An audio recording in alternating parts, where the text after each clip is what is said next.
Hello. Before we get into the episode, we'd like to take a quick second to thank some of our patrons for making the show happen. Special thanks to Latino, your boy Harold, Trad Solo, Susana Guzman, Stephanie, Sergio Soragil, Sandra Guerrero, Safe Word, RPG 101021, Ron McGowan, Riley Timberman, Rafael Flores, Priscilla Gonzalez, Poisonous Flower, Osvaldo Silva, O Sandia, Nicholas Romo, Natalie, Mitro Maverick, Miguel, Michula Bonita, Maya Rooney, Mary Rios, Marcus Perez, Lucy, Leisha Ashley, Kathy Saldana, Casey Hendricks, Judith Balthazar, Jose Reyes, Jose Martinez, Javier Arinaga, Izzy Sandoval, Imperium Slav, Horror Lass, Freddie, Fernando Arinaga, Daisy Flores, Craftiest Chavez, Chris, Cheyenne Owings, Celine, Brianna Bayuga, Beatriz Chihana, Antonio Hernandez, Angel Reyes, and Amanda Pinedo. Thank you so much for your support. We could not do this without you. If you'd like to join our Patreon for early access, bonus content, and access to our VIP Discord, you can click the link in the episode description for more information. We'd also like to shout out our official sponsor, Legacy Teas and Spices, run of course by our mom, Angel Amezcua. Legacy Teas and Spices offers top quality loose leaf tea and spices blended by hand, offering a wide variety of teas ranging from sweet to floral, fruity or smoky, caffeinated or herbal. Legacy has something for everyone to try, whether you're a tea connoisseur or brand new to tea. Head over to Legacy Teas and Spices and check out what they have to offer, including their best sellers, Peach Lavender Rose, an herbal blend of flowers and real peaches perfect for the summer. Vanilla Lemongrass, the number one seller, is a delicious blend of sweet lemon and creamy vanilla. You can also try my signature blend, Domsy the Bombsy, which is a robust blend of black tea and roasted mate that combines coconut and cacao nibs. Go to legacyteasandspices.com and use code Poquito for 20% off your order. Thank you and enjoy the show. Cutting this out. This is live. Imagine. Boop. Hello, and welcome to Un Poquito Podcast. I am Rian Reyes. And I am Dominic Angel. Hell yeah. And we're happy to be here. Why did you do that?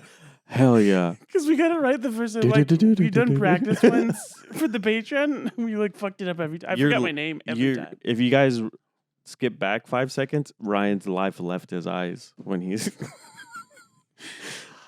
Anyway, thank you for being here. We're very excited for our first official episode of Un Poquito Podcast. Thank you, everybody, for your support. If you haven't already, go ahead and hit that subscribe button, leave a comment, tell us what you've been up to the last 4 weeks. Go ahead and rate and review. Follow us on Apple Podcasts, Spotify, Google Podcasts, hopefully. I wanted to start by giving a very special thanks because we've said it a bunch of times, but we're going to keep saying it. The podcast couldn't happen as soon as it did without the fans. Yes. Literally, we keep saying it, but after what happened with the last project, we had a void to fill financially.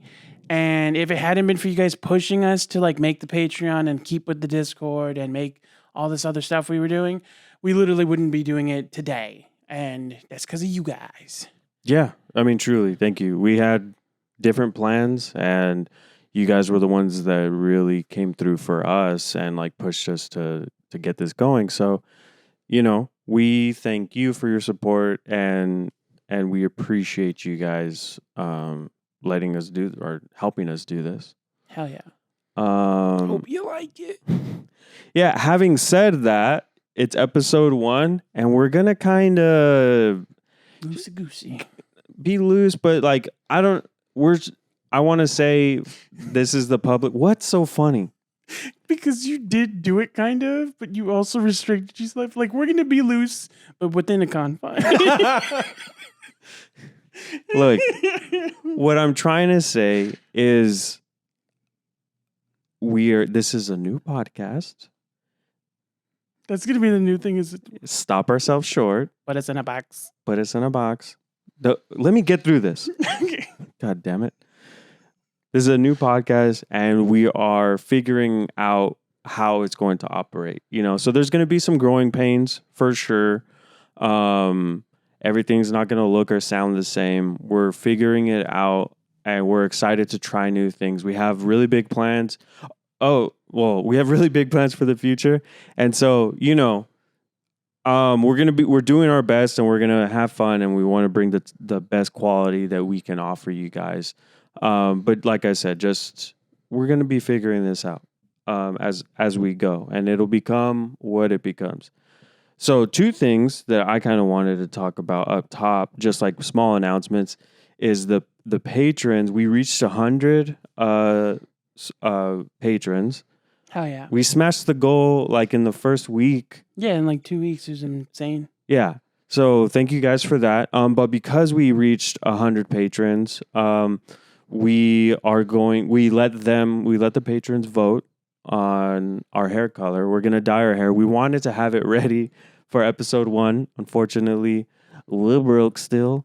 We're going to have that happen very soon, and I don't want to say we have a plan. I want to make a special thing out of us dyeing our hair. So it's going to be a fun video. I think we want to have somebody that's really cool do it and make a fun video out of it and possibly interview this person. But I don't want to name names because I don't want to say it that, we literally thought about this right before we're still in the process of acquiring this guest. What are the colors that the patrons voted for that we're doing? So we're gonna pick the top 2 voted colors. Shut the fuck up. So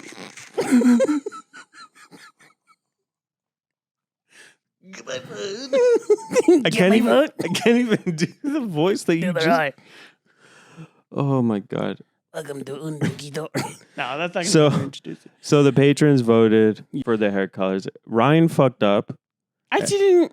He put one poll. I put one poll, all right? Instead of doing one for me, one for Dominic.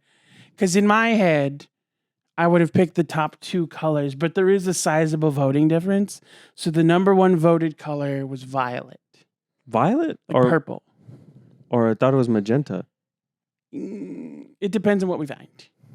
Because there's different kinds of purple. The second most voted one, I thought was going to be yellow. Everyone that was voting was commenting mustard. But it only got 4% of the votes. It only got like 6 votes. Well, you know what? It might have got the most comments, but we're going off of votes, baby. So. Baby. So the second most... Fuck you guys, I'm not doing mustard. So the second one got 20% of the votes, which was silver/gray. So like a metallic color. Mm-hmm. So we're going to decide between 2 of those. Ryan's doing purple or slash magenta. Everybody is like, Ryan will look so cute. Ryan. So I'll do silver. We finalized the voting tally on our Discord for the name of the rooster mascot for Un Poquito. By the way, the Discord is free. So that'll all be linked in our description, in the bio, whatever. Yeah. The link tree will be, the Discord is free. Come hang out. It's a lot of fun. People in there are really cool. We have a bunch of different like chat rooms, and everybody's been super cool. Very positive environment. We did a vote about 2 weeks ago, and we told them that once we did the official first episode, we'd announce it. So let me check on the tally today. Out of like something like 100 something people, the Pepito is the winner. 75 votes. Yeah, that was a lot. 75 that's a lot. For Pepito. My favorite was Taquito. Yeah. I like that one person voted. There was 4 options, and it was a reaction vote. So you used number emojis, and someone put 5 for no reason. I don't know if it was a mistake or if they were just like, I don't like any of these names. Probably. I wanted to name him Larry. Someone kept commenting Larry on all our podcasts. Oh, it was probably him. That person. Sorry. You're killing me, Larry. I feel I'm like we sure should that guy's dead. What the fuck is wrong with you? No, this is like the 8th time you've asked me today. Jesus Christ. Anyway. How awkward would it be if you Pepito is the winner. Clicked on the 11 o'clock news and Larry killed that guy? I don't know why. Smothered him with the pillow. You're killing me. Oh my God. It's done. Then he's gone for sorry. Because you cut it off in the middle. New podcast, new vibes. Imagine that guy running the commercials now. This mattress is $10,000 and I'm not budging on the price. Fuck you guys. It's a good mattress. You want it, you pay the wholesale price. We provide a quality service. Larry was running us into the ground. We were in the red. And now he's in the red. It suddenly turns into like he might have murdered Larry. Okay, so what are we talking about today? Well, I thought it would be a good idea. You kind of brought up before we started recording. I want to kind of just reflect on what it means to like have Latin identity. Like what does identity mean to me today versus, a year ago when we started Isimo? Yeah, I definitely agree.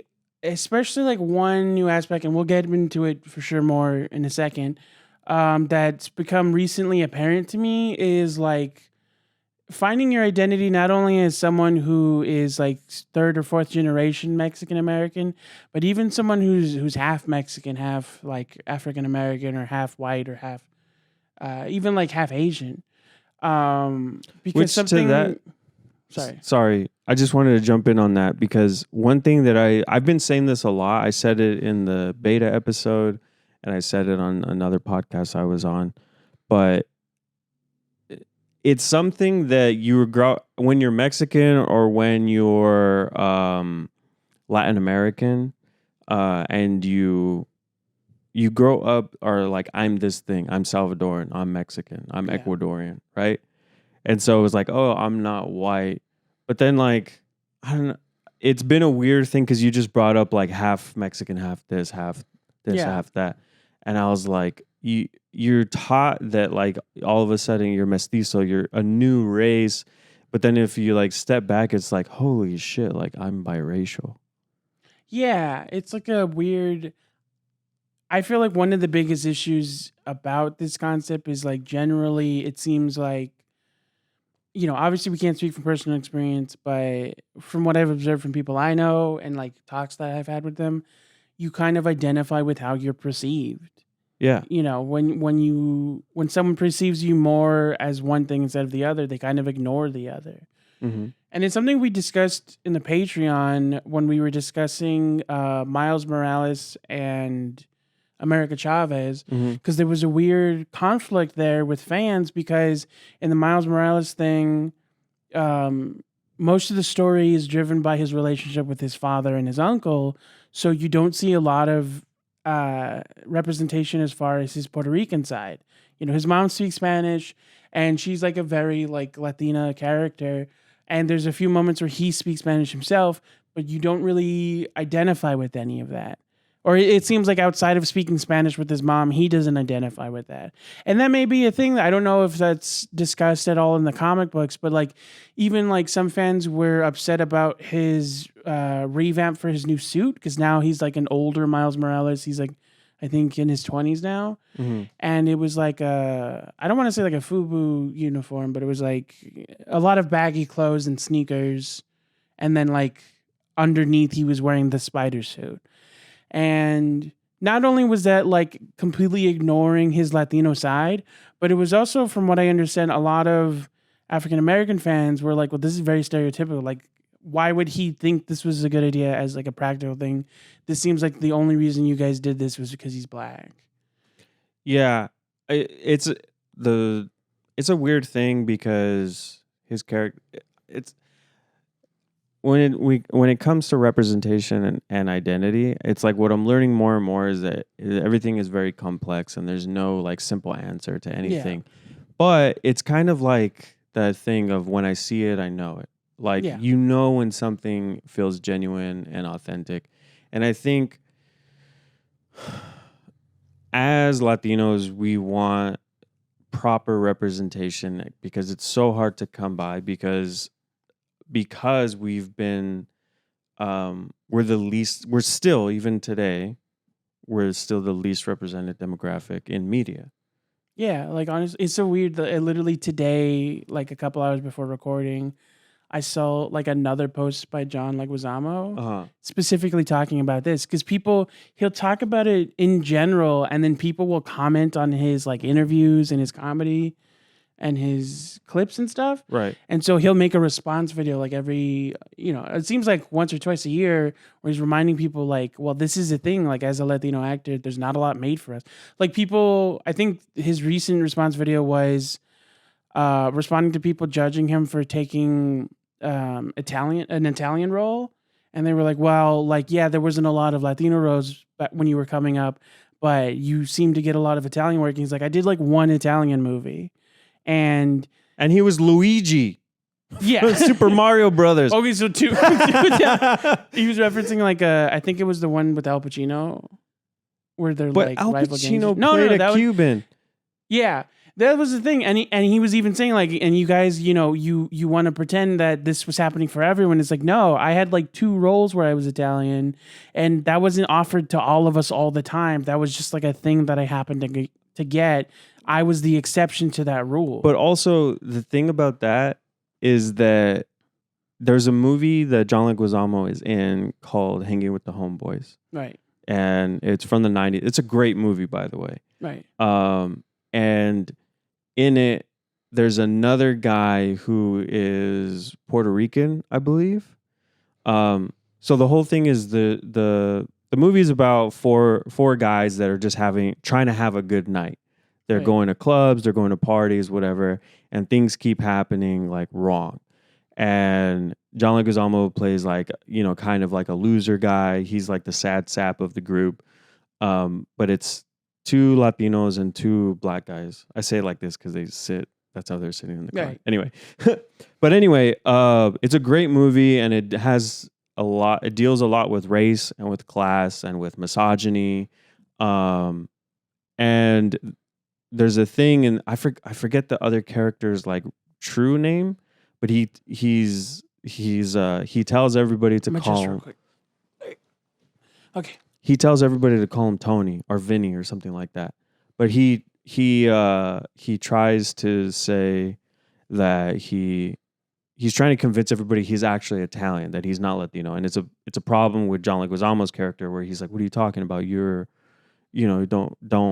don't hate yourself, like be proud of who you are," like, because that was a thing from the 80s and before that. Like, this has been a thing for years where people they were trying to hide their identities as Latinos, and this was as recent as the 90s, Yeah. and maybe even more recent than that. George Lopez has a joke about Mexicans saying that, oh yeah, my parents are Mexican, but I'm from Spain, like I'm Spanish. Like they're like, it's been a thing historically to hide being Latino, being Hispanic, and that's something that I don't know if other demographics like really understand, of just like having to hide that. Right. And why somebody like John Leguizamo would take an Italian role, because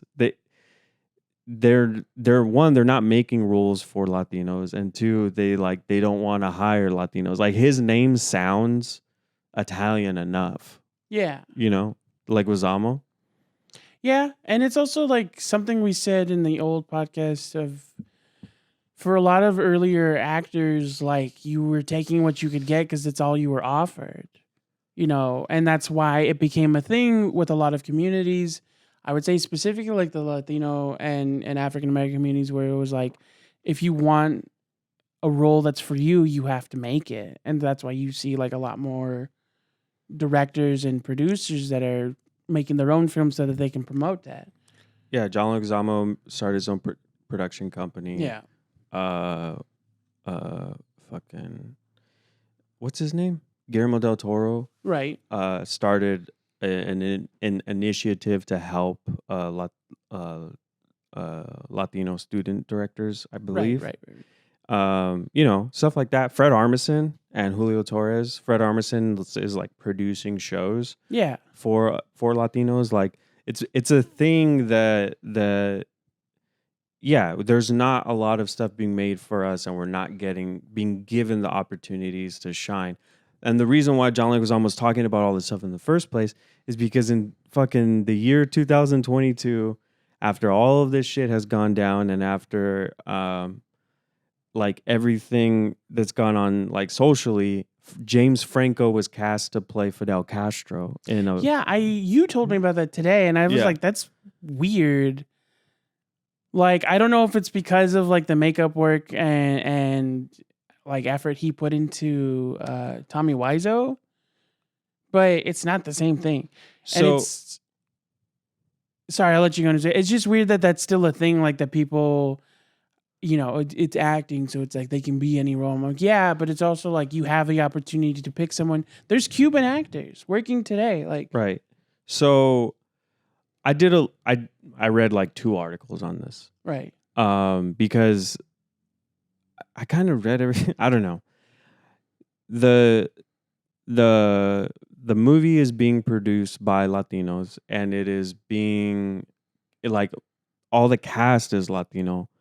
And so what they said was that the director, who I forget the name of the director, can you look that up while I'm talking?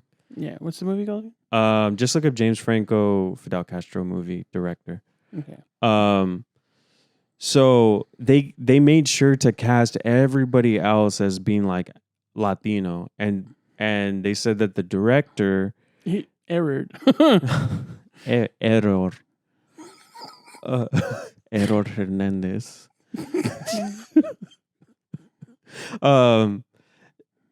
They said that the director told the casting crew to like find somebody that looked like Fidel Castro, which is like, I know that James Franco has patchy facial hair, but I'm like, that fool does not look like Fidel Castro, like even a young Fidel Castro. Yeah, that's what I was like. So their whole thing was like, well, what an awkward day for that to happen. Google's down right now. Oh, that's weird. But anyway, so the casting director or the producer or something, I forgot who gave the interview, but they said that they were looking at Fidel's Gaelic. He has like a Galician. I think it's Galician heritage. Like Irish? Yeah. Like apparently, you know. Even so, like James Franco isn't Irish, I don't think. Well, I'm not going to go throughout all of it, but that's how they wound up casting James Franco, because of his Galician heritage, which is like, are you running genealogy tests on every single actor in Hollywood? You know what I mean? Yeah, it's like, I don't know. It feels like a similar thing they did with Nacho Libre, but in a much more obnoxious way. Like, we, you know, obviously, and we talked about it also on the Patreon, or the first Patreon with Nacho Libre. It was like he wasn't being disrespectful about it, but it was also like you could have just picked someone Latino. Yeah. But in this circumstance, it feels like they're very much trying to fight the idea that people are upset that it's James Franco, and it's like, why are you? It's weird to me when people fight so hard to prove that something is valid, like that something that people are against is valid, instead of just listening to the people. Like, as an autistic person, the same thing happened with Sia, where she was literally arguing with autistic actors that were like, if you had put out a casting call for autistic actors, I would have showed up. And she was like, well, maybe you're just not a good actor then. Yeah. And that's why I didn't pick you. And it's like, or you could like listen to your fan base that you're trying to reach out to. It would be a thing if James Franco was like the spitting image of Fidel Castro. You know what I mean? Like if it was like, holy shit, this guy looks just like him. Yeah. But he just doesn't, you know, and it seems like stuff like that hasn't been done for at least a decade and a half. Because like that was always a thing. That was a thing for a long time of someone just playing any kind of role. Like maybe the most recent version of that I can think of is like Robert Downey Jr. in Tropic Thunder. Yeah. I think where I'm at now, I feel like it's not even about I don't have an issue with a white person playing a Latino because, as we've come to understand, it's important to recognize that there are white Latinos. Yes. For the sake of it's important for a lot of reasons, and one of them being like to recognize that certain Latinos have privilege, and also that like we need to bring attention to like indigenous Latinos and Afro Latinos, right? Right. So I don't have an issue with the white, and I think that's kind of what John Leguizamo was talking about, because he was the reason why he's making all of these response videos, why he's like popping up, is because he's being very outspoken about this casting decision. Right. And people were pointing out, like, you can't have Pedro Pascal play Fidel Castro. Like he looks like him. That's literally the first person I thought of. I'm like, I know that we're using him a lot, but he's also very good at it. Like, yeah, and he looks like the guy. He looks like him. He could do it. You know, he's Latino, and like like if you were trying to make it dopey, I would have literally accepted like Al Madrigal or Fred Armisen. That would have been fucking hilarious. Well, I don't think it's a comedy. I don't know if it's comedy. I don't. That's also a weird thing. Like, if this is just to, you know, especially if it's that if he's trying to like show his chops as a dramatic actor, it's like, you're not a bad actor, and there's other ways you could have gone about this. Yeah, you know, fighting for this role seems a little bit much. I don't know what. I haven't read James Franco comment anything about it before the uproar or after. Like, right. I don't know what it took, because in one of the interviews they say that they use the word convince, like convincing James Franco, that they convinced him to take the role. So I don't know what went around this. The whole point of all this stuff is like, Pedro Pascal is white, but he's also Latino. Yeah. And if you're okay with like, because he's Mexican, right? Ooh. I believe so. We've literally gone over this like so many times. Google's down. I'm pretty sure he's half Mexican, he's like half. The point is, yes, if you're okay with casting somebody, and also there's probably Cuban actors that could take this role, and like Honduras, I think I heard him say. Yeah. So anyway, my thing is this: is when you're telling somebody's story, right? It has to come from a place of authenticity, and like these are Latinos' stories that are being told, and they're not able to be the ones to tell them. Yeah. So I think it is important to find at least a Latino actor, if not a Cuban actor, to fill the role. I think there's no other way to do it. And like the thing, people were talking about how one of the videos you sent me was this guy talking about like Hispanic people having to hide their names. I think it's a little bit different, because first of all the actors he talked about were from like the 70s previous. Right. And the thing about that is that those are all white people, so it's a little bit different. Yeah, it's 100%. But it's also like, it's still a prevalent thing. It seems like a compromise from the studio. Like, if you guys want to make this film, you have to do this, this, and this. Right.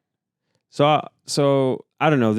Everything. It's just like we always get into this circular discussion about representation and about identity and stuff, and you know, it's so frustrating because it's like, it keeps happening. Yeah. And I think like Leguizamo made a good point where it's like at this point, because he like when he has to respond to stuff like this, he researches it and he's like, we're 30% of the box office like every year, and it's like if we're 30% of the fans, we should be getting at least 30% of the representation. Like for every 10 people, there should be at least 3 Latinos, and if there's a role that is Latino specific, it should go to a Latino. Yeah. The film industry is, the heart of it is in Los Angeles. Yeah. And Los Angeles is predominantly Latino. I saw this other video. I forgot to send it to you, but it was about someone making, this is not exactly related to film, but it's related to being in LA.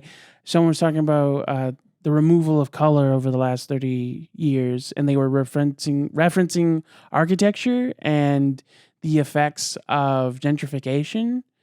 But they didn't realize they were talking about gentrification. They were literally just talking about architecture and the art style that they were saying was a symptom of capitalism.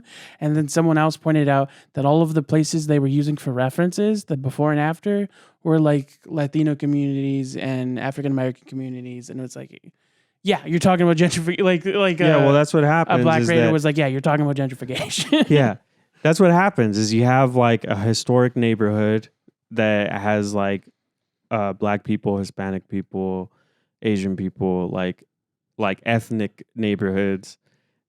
And then you buy up properties and then you put fucking shoeboxes everywhere and like charge $1 million to move in. The person made a good point, and I wish I wrote down their name. I swear I'm writing people's names down from now on.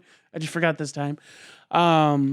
But they made a really good point where it's like a part of it, whether they realize it or not, it's like it's an effect of whiteness where it's like you want to get rid of the reminder that you're taking over something and that you're different from, you're making something like you're claiming it as your own. So you're trying to make it your own. And the only way to do that is to make sure it does not resemble what was there before. So they like, they make it like cookie cutter formatted and like very bland colored and remove any semblance of what was there before so that you aren't reminded that that was a Latino space, that was an African American space or an Asian, that was someone else's space first. I had not considered that. Yeah.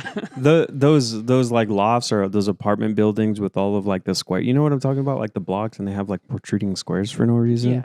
And like weird windows. Like Because they want to seem creative without being what they were before. That literally looks like those buildings were used. I swear to God, those were used in an ad for like the Art Institute of America. Yeah. Like the Arts Institute. Like that was like a design. Yeah, that was part of the first person's video, which is like it's a growing trend in capitalist architecture. Because it's cheap. It's fast. It's efficient. It's efficient. It looks like a design, even though it's like a very basic design. And the colors, like those color bursts that they do, literally just look like some demo colors that the software just like they were placeholders, and then they just never changed them. Like picking the shoelaces on your like avatar. Yeah, they're just like random ass colors, like gray and orange. No, gross. Yeah. But orange is like known to make people angry also. I mean, psychology. But I also, just to reel it back in, the other person I brought up was America Chavez. This is something that I wanted to talk about in the reverse, like within the Latino community, coming from the Latino community, which was like something we mentioned is like it feels like we're so starved for representation that when we finally got something, we accepted it wholeheartedly without understanding what had been done. And I'm referencing America Chavez in Multiverse of Madness because it was a new, like on the scene Latina actress. It was her debut and it was like a major character of a film, of a franchise film. And it was a Latino representation. So people were excited and they had every right to be. But something that wasn't acknowledged, and I didn't even realize until someone told me, was the character that she was playing is Afro-Latina. She's half African-American in the comic books. And that was something that was not acknowledged in the film. And I do agree with people when they say that in a way that she was whitewashed. She was made more palatable. And if like understanding that they did that makes it seem more like now they're saying, this is your, here's your bone. Now you can stop complaining.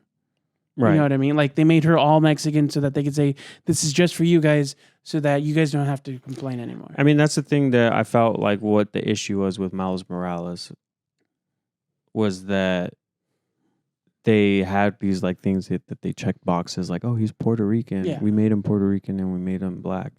But then when they actually like portray him, it's like, oh, he's all black. Like, and that's not to say that like, anyone has to be any type of way, but it's like they hugely limited like his interactions with his mom and like including like making Puerto Rican culture like a major part of his character to the extent of it kind of ends up being just like, well, why?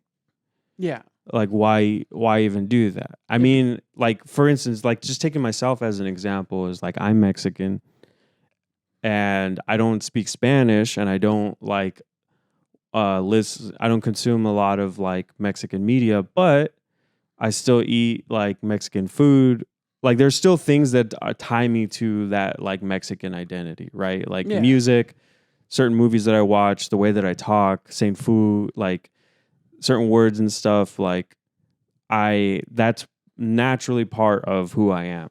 Yeah. And you don't see that. And I think like the whole thing you're talking about with America Chavez was like,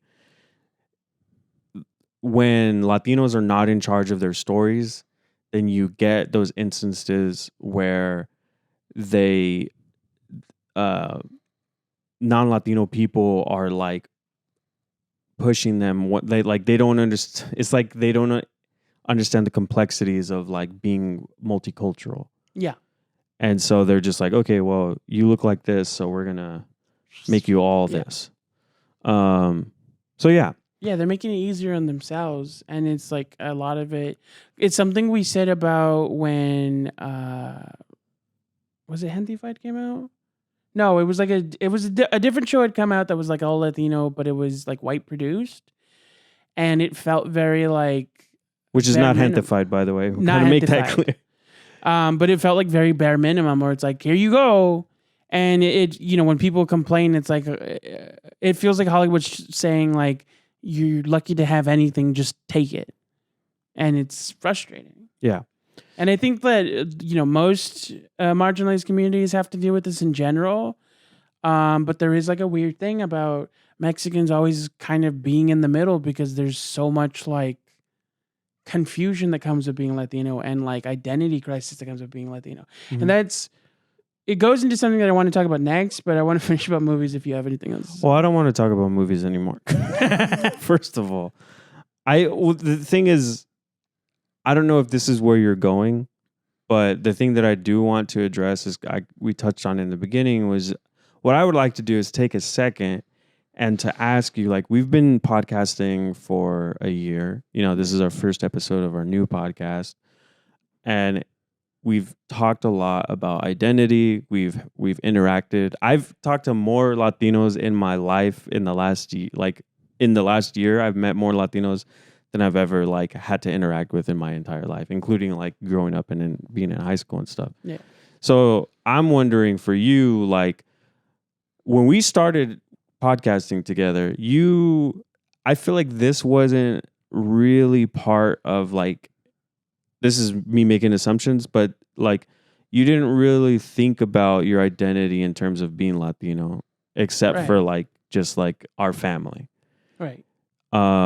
You were more focused on your autism. Yeah, well, what I would say to that, so I just want to ask, like after all this time, sorry. how? That's just me making assumptions about everything. But what I want to do right now is give you like the space to just like ask, what does your identity mean to you? Like what does being Latino mean to you today? Well, one thing I will say is it's something that I had to deal with a lot more recently. Part of like how we grew up, at least for me, with my perspective of being like a little bit oblivious because I'm autistic, is we went to a primarily Latino school. I think for a long time, all of our teachers were white, but like by the time we got to high school, that started to change. Mm-hmm. I had like almost all of my teachers were Latino, except for like 2 or 3 each year. Mm-hmm. Or in total, I think I had like 4 white teachers. Everyone else was Latino. And so we grew, and the kids around us were Latino. The police were Latino. The mayor was Latino. Everyone that worked for him, for the most part, was Latino. So from my perspective, I grew up.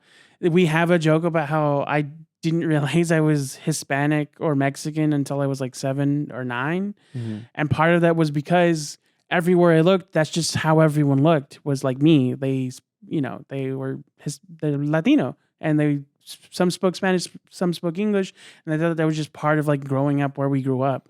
I think in my little kid brain, the people that were Mexican or the people that were Latinos were like the people that only spoke Spanish. Yeah, and I would say like I thought like that a little bit too, and it was a growing thing where I kind of had to come into acknowledging that I was Latino, and it was like an ironic byproduct of that environment is because it was so normalized, I didn't acknowledge it. And that affected me later on because once I started branching out in my own spaces, like doing the things I wanted to do in my life, like art and gaming and stuff like that, I started gathering friends that were not from my hometown, that were not going to my same school. And then I started noticing the contrast more. I was so used to not having to acknowledge it that as an adult, it was like daunting on me to suddenly realize that I'm not perceived the way that I think I am. And that's like a biggest thing about Latino identity and why it's like unity is important in a lot of circumstances is like, regardless of how you identify, irregardless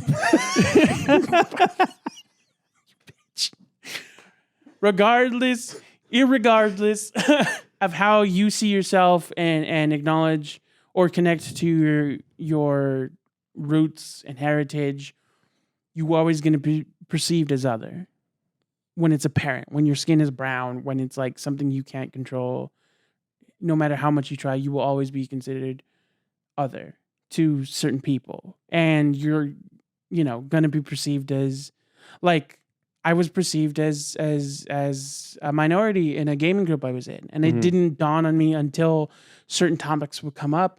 People would make like jokes about Mexico and Mexicans. And I'm like, well, that's weird. It's also there's like a little thing that goes off where it's like why would you joke about, like, why would you, I don't even know how to like put it into words, but it's like there's a thing of just like in my head it's like the people that make those jokes are like the bad people, and so like the people that I interact with, like the normal thing is to not be racist. Yeah, like a lot more recently, especially that I game online and like for a long time was in a lot of online communities.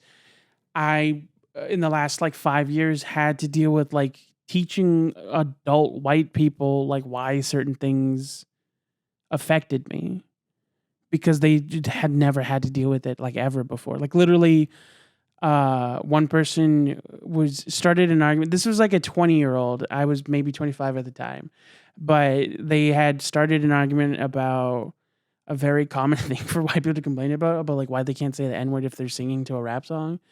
And that was what started it. And at the time, I was the only minority there in the group chat. So I wasn't trying to like speak for black people, but I was like, but I was like, as a person of color, like, I mean, there's a reason why certain things aren't okay. Like, it's the same thing as if like you asked me why I don't like the term beaner or wetback. And it kept growing and she kept arguing with me. And then it like certain things started dawning in my head that I had dealt with in recent years. And I started using those as examples. And it was like the first time as an adult that I had to say out loud and acknowledge, like I acknowledged it in my head, but this is the first time I had to say out loud that I had gone through these things where I was talking about like being followed at stores because I wore a hoodie or wore not baggy clothes, but like one time I wore a hoodie and I went to like the Container Store and this woman kept following me around that worked there. And literally the next day I showed up. Steal from the Container Store Tupperware? Like, yeah. And it's also like I bought something that was literally at the front desk and I immediately got in line to pay. And she was still staring at me. And at one point, one of her coworkers was like, I forget her name. We're going to call her Meredith. Was like, Meredith, you need to take your break. You haven't taken a break today. And she's like, I'll take it in a minute. And she was like looking at me. And she's like, no, you have to. You haven't been taking your breaks. And the manager says you have to take a break right now. And she's like, okay. And she goes to one of the cashiers and like, I'm not even at the front of the line yet. And she goes, can you just make sure that this young man gets attention and gets the help that he needs? And it was like very clear that she just wanted to make sure someone was watching me at all times. And to be honest, like looking back, I remembered that the person that was telling her to go on her break was Latina. I had talked to her before and interacted with her. And I think that like now that I think about it, she was making this woman leave me alone because nobody bugged me after that. And like, every time I'd go to that store, she was always very friendly to me and like wouldn't give me that attention. And I think never saw that lady again after that. I feel like she had multiple complaints about that behavior and probably got fired. I just don't understand what. First of all, obviously she's doing it because she's racist. Yeah. But like, what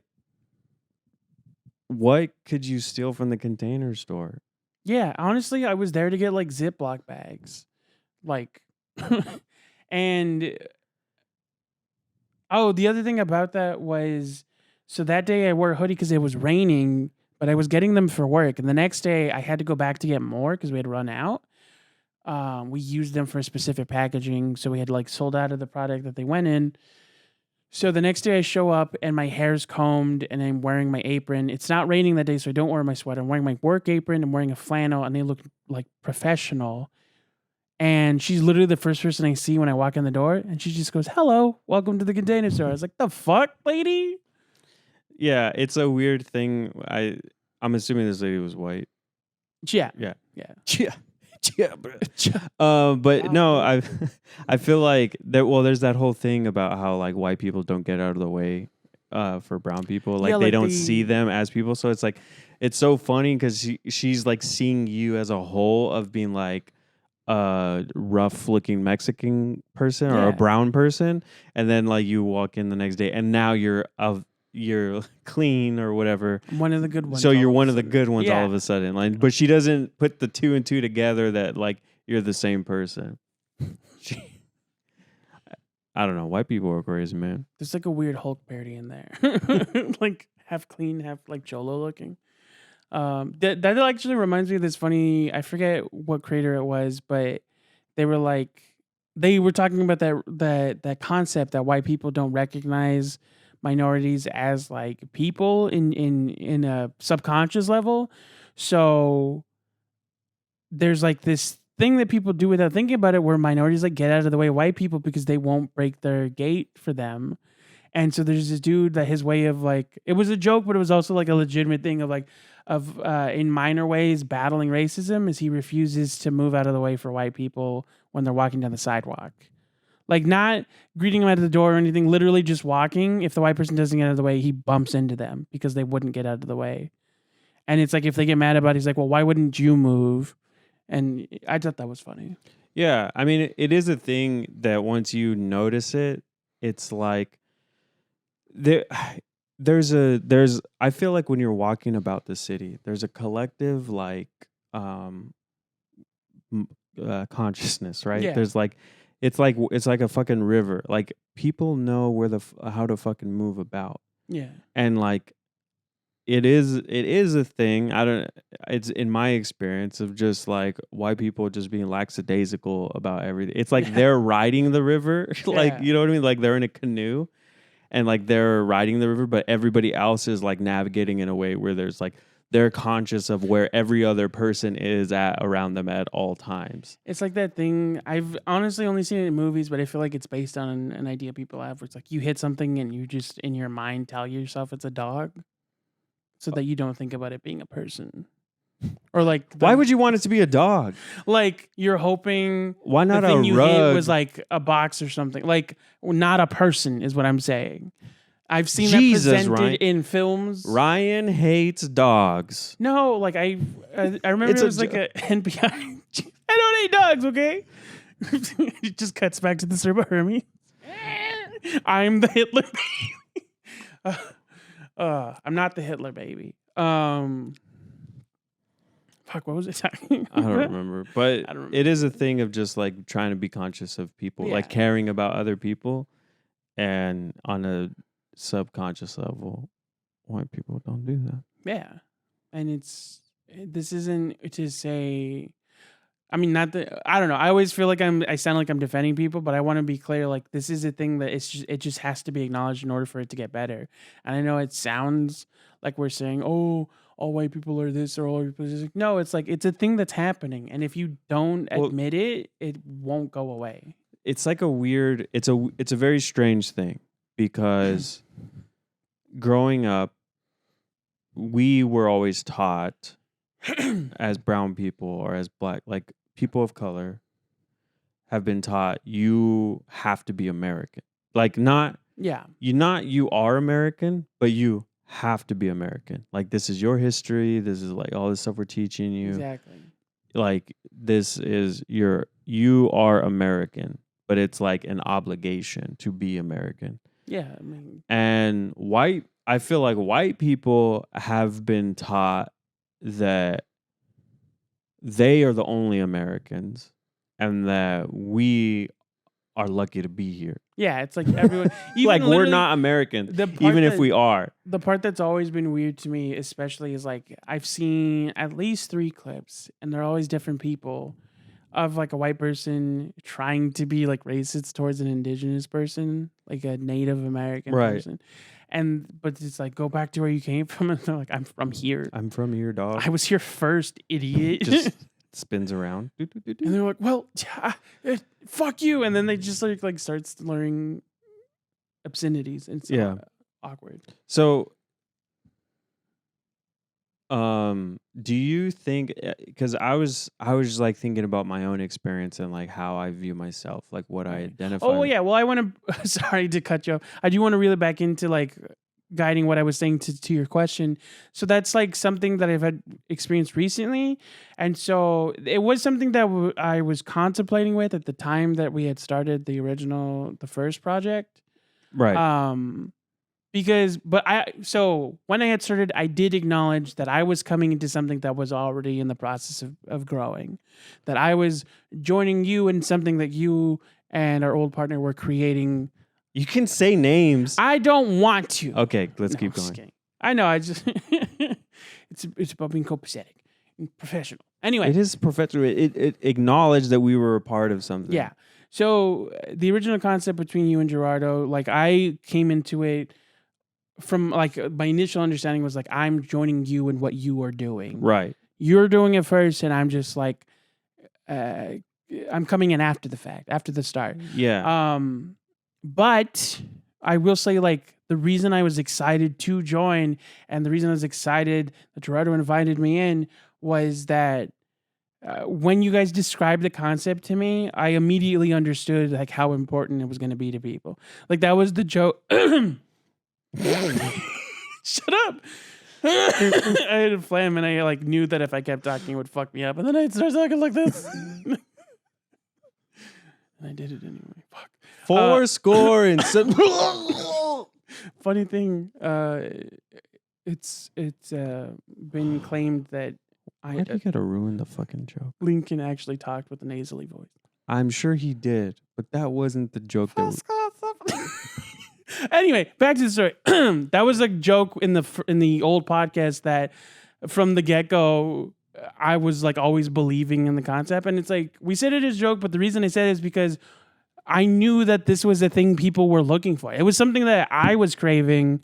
Hey, chill, dog. We're renting this equipment. Don't break it. It was something that I knew I was craving as someone who wanted to connect with my community in a way that I didn't feel it, and it was something that I knew other people felt the same way about, and like would constantly see TikToks about it. Mm-hmm.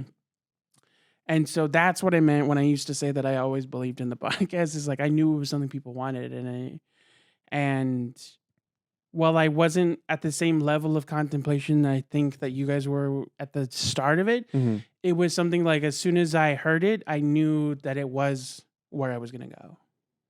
So, how do you feel? Well, I Hold would on. say, because I'm gonna cut this. Yeah, no, I like. It's so interesting that all the stuff that you described, I felt like I went through like earlier yeah, in my life, which was we were talking about it earlier of like, do you feel that you were taking being Latino for granted? I don't know if I would describe it that way, but that's kind of how it feels, right? Because like It when I was was in like a high weird- school or like growing up, feeling not Mexican enough, right. and kind of we were talking about like wanting to be your own person. Like, I'm not American and I'm not Mexican. I'm Dominic. Like, that's how I used to say shit like that, you know? Yeah, and I would say like I definitely used to think like that like when I was younger. Like I was like, I'm not Mexican. I'm of Mexican descent. I'm American. And I definitely don't agree with that now, but I do want to say that I understand where that comes from. I don't think it's just internalized racism. I believe that it's like a reaction to always being othered. Because the thing is, and it's a concept that like a lot of minorities have to come to terms with when they get older, is regardless of how much you fucking got me again. Regardless of like how much you quote unquote acclimate, you will always be seen differently to the people that are supposedly setting the standard. There's two things to that, which like one, I do agree with that. Yeah. Of like recognizing that internalized, like it's kind of that self-effacing racism that Right. like you have been taught. Like it's like you've almost to a certain degree you've been brainwashed. Yeah. You know. But at the same time, I also recognize, like, I think it is important to recognize that you are American, because you have to recognize that you have a different experience than other Mexicans or other Latinos, particularly like Definitely. as an example of like, there's nobody in our family that's undocumented. Yeah. Right. That is a part of the Latino experience that we do not have close ties to. Because that's just like being American, and like the way that our family was able to immigrate to the US. Like we Yeah. don't have to deal with that. So that's just one example of just like we do have a different experience. Just like the people that like there's a thing with like whenever there's like with Asian people or Indian people or like Mexicans, Latinos, when people in the United States call out something that's racist or something that's problematic, a lot of white people in particular, but there's a lot of people that their way of like combating that criticism is to be like, oh well, the people in the country that actually where they come from, they don't think that this is problematic. Like they don't think that this is racist. They think that it's dumb. But it's also like, well, they're also not the ones that have to deal with you like on a regular basis, like in their daily lives. Yeah. Like they don't have to deal with that currently, you know. So it's two different experiences, and I think it's important to recognize that like we are not a monolith, that we have these different pieces that make up our community. Exactly. I think it's the thing of like, for me, my opinion is how I feel about it. I gotta stop slapping the mic. Is the middle ground is like you acknowledge like, no, this isn't your only personality trait. This isn't this isn't the one thing that makes you who you are, but it is part of who you are. And like completely ignoring it doesn't do you any better either. Yeah, I've talked about this before of like, you know, I grew up as like a fucking pocho. No Sabo didn't exist then, but I was a coconut. I was whitewashed because I liked Wes Anderson and indie music. And I read Kurt Vonnegut, you know. Right.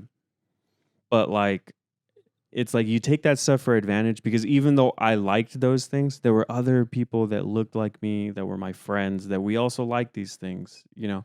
So we were seen as an alternative or other within the Latino community, because we, you know, weren't like, didn't speak Spanish or like the traditional Mexican stuff. But when I graduated from high school and then I started being around more white people, and it's like, oh, like I would go to like local music places and like be around white people. And at the time, it's like a thing that you were saying. It's like it slowly chips away at you, because when you first get there, it's like, oh, cool, people like what I like these are my friends. These people are like me, because they like the things that I like. But then over time, they start saying some like weird stuff, like off-centered things, whether it's a joke or whether it's like just not understanding, or just like people defending gentrification, like, or people like defending like like border patrols, and like people defending fucking like what was the name of the first like the big gun, the kid that the hands up don't shoot. Do you remember? Oh, fuck, I forgot his name. People defending like cops, Yeah. essentially, of just like, oh well, if they would have just complied, then they wouldn't have been. And it's like, oh no, you don't understand that this is like a systemic thing. Like, these people face racism. Like, it's not just about like, they don't understand that like, oh, you wearing a hoodie makes you a target for harassment. Yeah. And a white person wearing a hoodie, like, it just looks like, oh, that guy likes to run. Like, you know, he's not seen as suspicious. Exactly. So it is a weird thing where it's like, the more time I spent around white people, and even though I was like, oh, these are the ones, I finally found a place where I fit in, it was like, oh, actually, like, these are not my people. And not in a like, your people, like, in a race way. It's just like, it's one thing this isn't my community. One thing that's like definitely become a common thing in I was part of a gaming group, and I eventually left because after a while, like, the only other two people that were minorities in the group stopped talking, and so it was just me and like 50 white people. It was a lot, and one dude specifically started getting popular, and every time people were there would be moments where people made like toxic, or like, the whole theme of it was you were making dark jokes. All of his jokes were about being Mexican, or all of his jokes were about Mexicans and immigration. And it got to me after a point. And then one day he like shows up on one of those Zoom calls, and he's wearing like a Confederate flag sweater. And people were trying to defend him. They were like, or I was like, I left the call, and they're like, why did you leave the call? And he's like, because I can't stand that guy anymore. And especially that every time he's on call, he's wearing that sweater. He's like, he's just cold. He only has one sweater. He's like, no, he does not.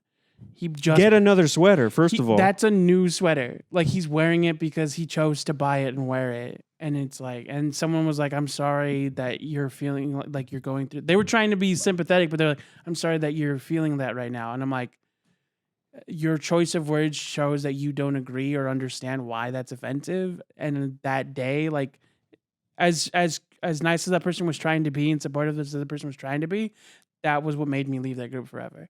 But the reason I'm bringing up that group is because a common thing in that space and in other spaces I've been in is when it's a predominantly like white environment, you always have that moment between you and the other person of color where someone says something fucking weird and you're both like, ugh.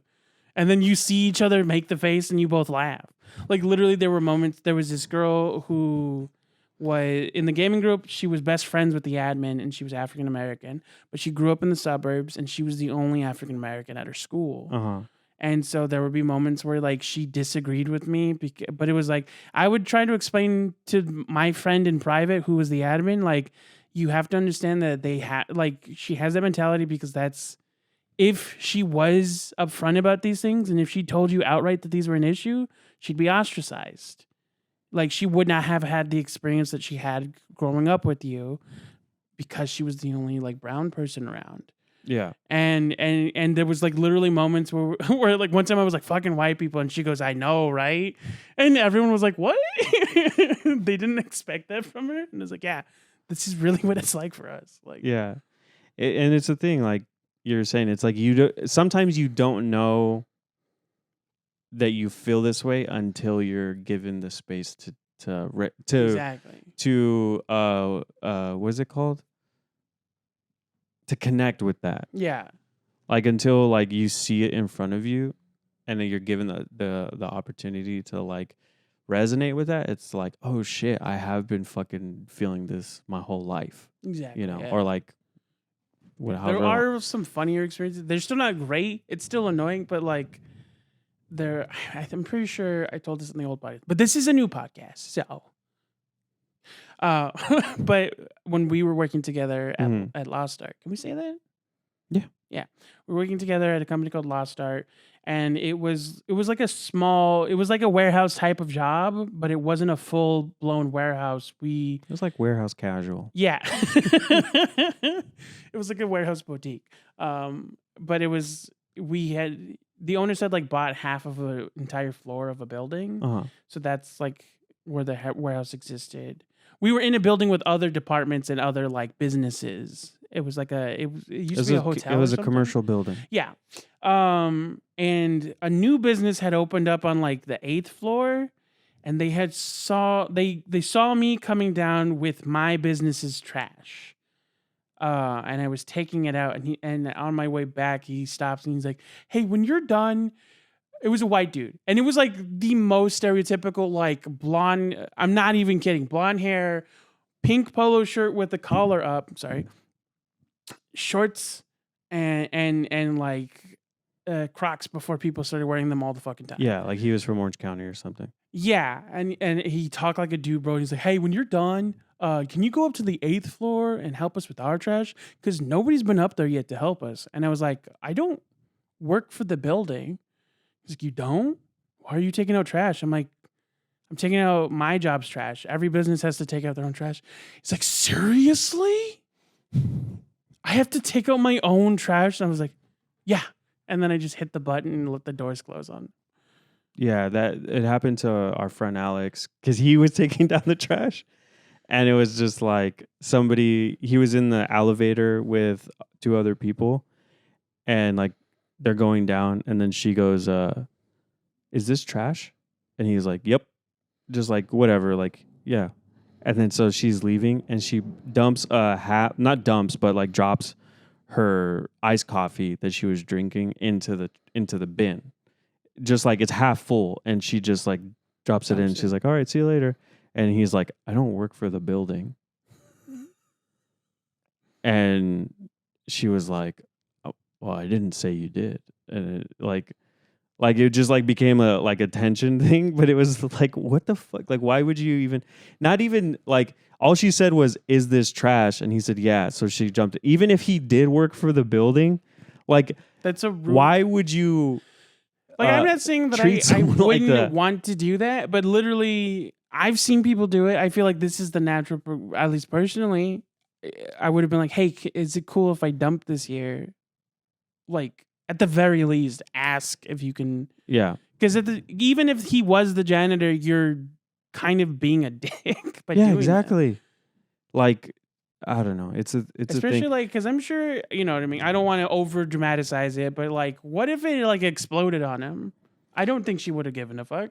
Yeah, no. I mean, I don't know how she dropped it or she just placed it. The thing is too is that it wasn't like there's no back. Like it's one of those big like wheelbarrows. It was like a giant plastic wheelbarrow. Yeah, so it's like you literally just put it in there loose, and like he would have to dig in and pull it out. To like, I remember.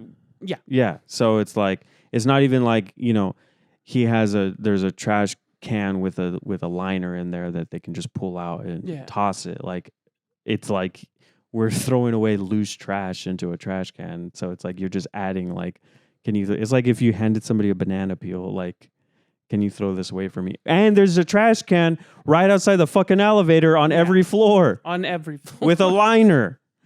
It was so frustrating. Anyway, that's more just like how we view like working class people, or like how we view service jobs. Like, but anyway, I don't know. I think where I'm at right now with like my Latino identity is like I said before, I think it's very complex, and I'm trying to understand myself more than anything, and like understand that experiences are different. And when we had originally started Isimo, it was more about discussing our views as Mexicans. And I think not just because I'm like quote unquote no sabo or whatever. Like I think that's a big part of it though, honestly, is that there's so much to learn about the culture and the history and like what's going on in the world, and like the identity is becoming more and more complex. And it's almost like the Latin identity, I feel like, is changing in a way where it's being diminished, but not in a necessarily a bad way. Yeah. As the reconnecting native grows, that idea grows. Yeah, it's like you're tracing where you come from, and after a while, you hit a moment where it's like, we're this because of a specific event. Had that not happened, we would be this. Yeah, and that's what's so interesting about like being Latino is like is that thing is like that had to happen on such a big scale, Yeah. like to change how we saw race. It's a lot to like work back from, and I honestly think that's why a lot of people in general, but also in the Latino community, a lot of people are just like, you can't change history. And the thing is, it's not about changing history. It's about actually acknowledging it, like understanding the full context of that history. I would say that identifying as mestizo and like being close to like raza and mestizo versus like being indigenous, that's changing. That's more changing history than like recognizing like. Yeah, because it's like you know, we can't fix what we can't change what happened, but we can acknowledge that it happened. We can acknowledge that it had an effect. But yeah, I mean, I thought all of this stuff was really cool and really interesting. I hope you guys liked our first discussion. I liked it. I don't care what you like. I'm just kidding. But yeah, we're gonna move on to. So what we're gonna do now, part of the show is we're going to be taking questions at the end from listeners. If you don't already know, you can join our Patreon. The link is in the description. And to submit questions, that's available on our VIP Discord chat, which is available at the VIP tier, which is the 4th tier, $15 a month. So if you join at the VIP tier, you can join the chat and submit questions, and we're going to choose 1 or 2 of them every episode to discuss. Yeah. So a lot of these we already covered on the Patreon episodes, but I don't think we covered these ones. So this is RPG 101021. Yeah. Asks if you could date any celebrity, who would it be? God, I don't know. That's a weird. Yeah. That's a weird question to answer. Well, let me ask a different version of it. Acknowledging that you don't know these people, but based on like things you've seen other than just their work, who is someone that you think you'd vibe with just in general? Yeah, let's put it that way. Who would I like to be friends with? I think I'd like to be friends with Ron Funches. Ron Funches would be cool. That's actually pretty doable because you're both comedians. We'll have him on the podcast. Don't give me dreams I can't attain. Damn, I wish I would. Imagine like one day Ron Funches is like, fuck autism. His son is autistic. I know, but imagine. Oh, I forgot about that. I'm sorry. I'm not trying to push that vibe. Ron Funches never said that, okay? Be my friend. This is a weird one. I'm gonna like open myself up to like people making fun of me right now. I'm like wholeheartedly thinking it's gonna be like Judi Dench or something. So this is actually, I don't know. This is like people probably will make fun of me for this, but I listen to ASMR videos to go to sleep.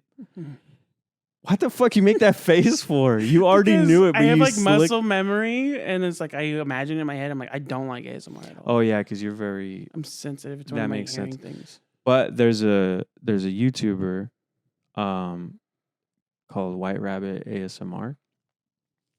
And I think that her videos are so funny. So here's the thing. When you get into ASMR, everybody has like a thing. Like they find like a character when they do like role plays or they do certain things. Like they find a hook. And that becomes like the thing that they do regularly. For some people, it's anime. For other people, it's magic. For some people, it's like Marvel. But the thing is that like they like go into one thing and they act. It's just like a weird thing where it's like, her name's Ella. First of all, she's Italian. She lives in Italy, Nice. but she's from Canada. I think I know who you're talking about. I don't But know why. the whole point of all this is because she does like different types of characters, and I feel like watching hers are very funny because she plays the character like it's always different. She doesn't. I don't know. Different.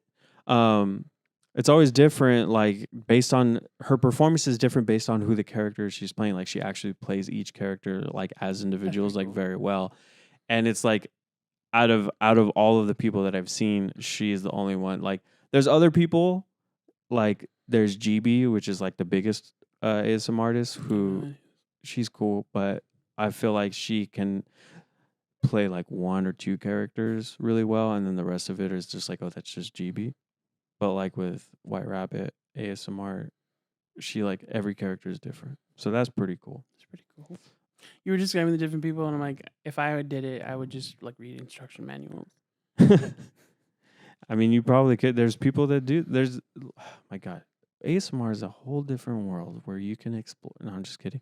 Something's going off on my phone. Oh shit. Let me double check. That was such a dramatic yawn. You're gonna be editing. You're like, what the fuck is Ryan doing right now? And I'm like, Okay. I wanted. Well, who's like a real celebrity who I've always been like, I hope I fucking become friends with that person. I don't know. I can't. I already went into so much detail about like an ASM artist that I'm like. Yeah, it's always weird when someone's like, who, if you could date any celebrity, who would it be? And then you're like, you name someone super specific. Like, First of all, I didn't say that I would date this person. Right.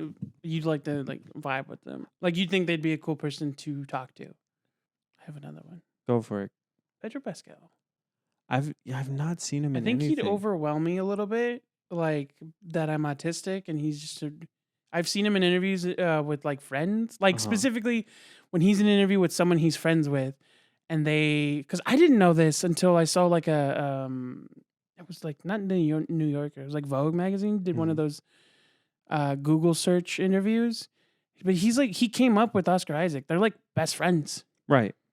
I didn't know that. And it was so cool to learn. That is very. Actually, you know what? Sorry, because that answer. I'll pick Pedro. No, it's mine. No. Honestly, it would be John Leguizamo. That'd be dope. I feel like he's somebody that I would really want to like hang out with. Not in like how he sounds or like his appearance or anything, but like how he talks and things kind of reminds me of Uncle Mikey. Yeah. A little bit. Yeah. He's honestly one of the big inspirations for like me wanting to talk about these things on a podcast. I'm like stuck on this, like who would I date? Because I want to answer the question, but also it does feel weird. It's kind of hard to force yourself to think like that. Like, who would I want to? Because after a point, it feels like you're saying like, who would I want to fuck? And that's weird. Yeah. Because that's the thing is like we don't know these people. Yeah, I don't know these people. That's why someone I wouldn't say I would want to date, but someone that honestly I think low-key is kind of chill and would probably be a cool person outside of their family is what is her name? Kourtney Kardashian. Recently Ryan, no. Here's why. No. Anytime, let me explain. Anytime you come across like a TikTok sound that's the Kardashians and you hear someone kind of like giving shit to the other ones, or you hear someone saying something like logical that humans would think, and the joke is that like the other Kardashians don't think like that, it's fucking Kourtney, and she's hilarious. Like there's an episode. Okay, I'm not into Keeping Up with the Kardashians, but I came across an episode. Ryan, this is the first episode, and you're betraying me like this. But let me explain why. There's an episode where this is like one of the Jenner sisters is getting a lot of money. She has her own business now, so they're trying to give her like financial advice as an adult. And then Kourtney walks in and he's like, "Did you know that we've been opening bananas the wrong way?" She completely interrupts the conversation to say that. And they're like, "Shut up. We're trying to have a conversation." She's like, "You guys are the worst." And then she just fucking leaves. She's a funny person. And I think that she might be chill. Well, thank you for joining us on our first official Un Poquito episode. It's been great. It's been a little stressful. It took us like 8 hours, but we got through it. Yeah. We got it done. High five. We did it. I like it because I realized the mistake last time, so I waited for you to aim, and then I went for it. That's pretty smart. Bye. We tried high-fiving. Thank you.